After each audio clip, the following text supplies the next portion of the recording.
अस्सलाम वालेकुम। आइए शुरू करते हैं सूरह इखलास का उर्दू और इंग्लिश ट्रांसलेशन फ्रॉम अरबी।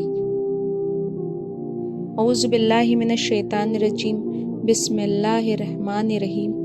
कुल हुवल्लाहु, कहो अल्लाह अहद, एक है।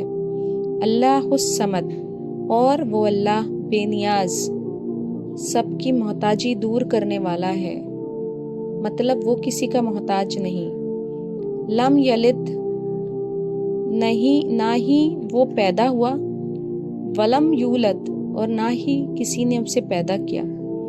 वलम यकुल लहू, और नहीं है कुफुवन, कोई भी उसका हमसर या बराबर। अहद, और वो अकेला है, एक है। अब इसका एक साथ उर्दू ट्रांसलेशन देख लेते हैं। औज़ु बिल्लाहि मिनश शैतानिर रजीम, बिस्मिल्लाहिर रहमानिर रहीम। कुल हुवल्लाहु अहद, कह दीजिए वो अल्लाह एक ही है। अल्लाहुस समद, और अल्लाह बेनियाज है। लम यलिद वलम यूलद, ना वो पैदा हुआ और ना ही उसे पैदा किया गया। वलम यकुल लहू कुफुवन अहद, और उसका कोई हमसर नहीं, उसकी बराबरी में कोई नहीं है, और वो अकेला है, वाहिद है।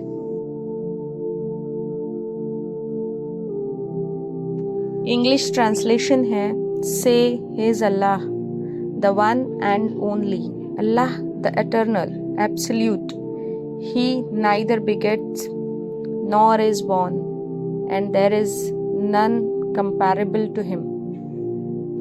अब हम तफसीर की तरफ आते हैं। ये मक्की सूरत 4 आयतों पर मुश्तमिल है। बाज़ काफिरों ने हुजूर अक़दस सल्लल्लाहु अलैहि वसल्लम से पूछा था कि आप जिस खुदा की इबादत करते हैं वो कैसा है, उसका हसब नसब बयान करके उसका तारुफ तो कराइए। उसके जवाब में ये सूरह नाजिल हुई।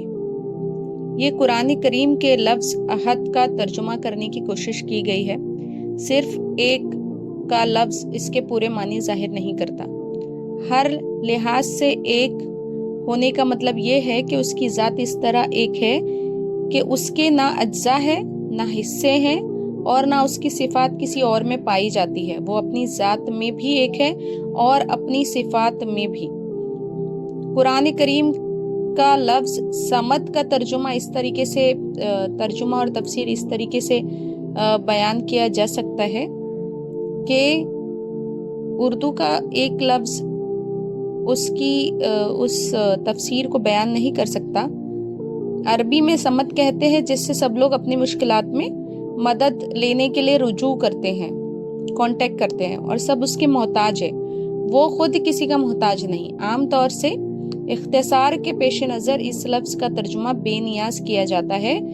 बेनियाज का मतलब है कि उसके पास सारी चीज़ें मौजूद है, वो किसी से मांगता नहीं और उसको किसी से मांगने की ज़रूरत भी नहीं, लेकिन वो उसके सिर्फ एक पहलू का जिक्र करता है कि वो किसी का मोहताज नहीं। लेकिन ये पहलू उसमें नहीं आता कि सब उसके मोहताज हैं।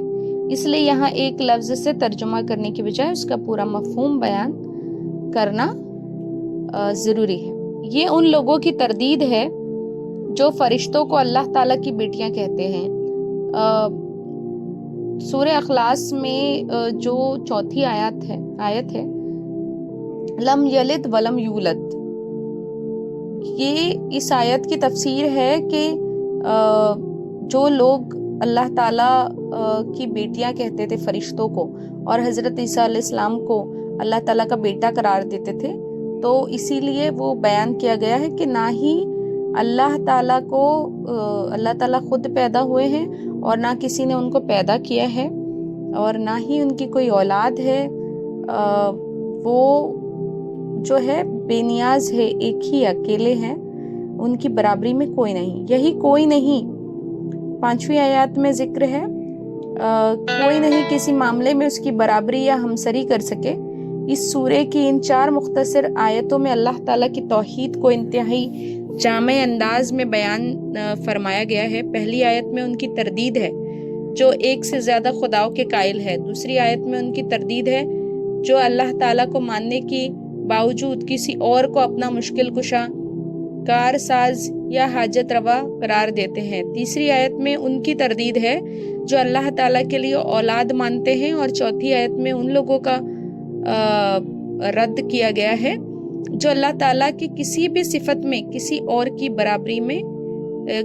برابری کے قائل ہے۔ مثلاً بعض مجوسیوں کا کہنا یہ تھا کہ روشنی کا خالق کوئی اور ہے، اندھیروں کا خالق کوئی اور ہے، بھلائی پیدا کرنے والا اور ہے، برائی پیدا کرنے والا کوئی اور ہے۔ اس طرح اس مختصر صورت نے شرک کی تمام صورتوں کو باطل قرار دے کر خالص توحید ثابت کی ہے، اس لیے اس سورے کو سورہ اخلاص کہا جاتا ہے۔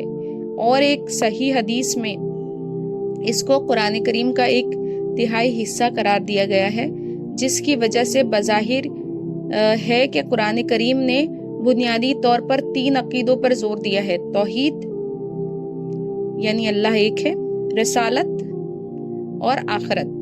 اس سورے نے ان میں سے توحید کے عقیدے کی پوری وضاحت فرمائی ہے۔ اس سورے کی تلاوت کے بھی احادیث میں بہت زیادہ فضائل ہے، جو انشاءاللہ تعالی ہم آنے والی ویڈیوز میں سیکھیں گے۔